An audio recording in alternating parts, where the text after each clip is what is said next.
بس كفايه كده، كفايه الليل يعني، الوقت خلاص اصبح ليلا يعني.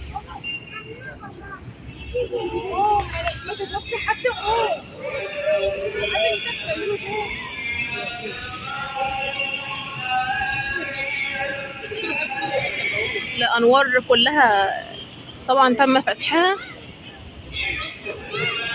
لحد الساعه 11 بالليل ونروح باذن الله.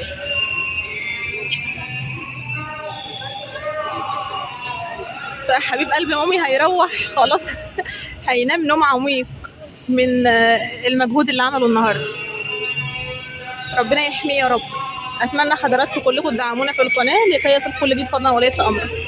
والسلام عليكم ورحمه الله وبركاته.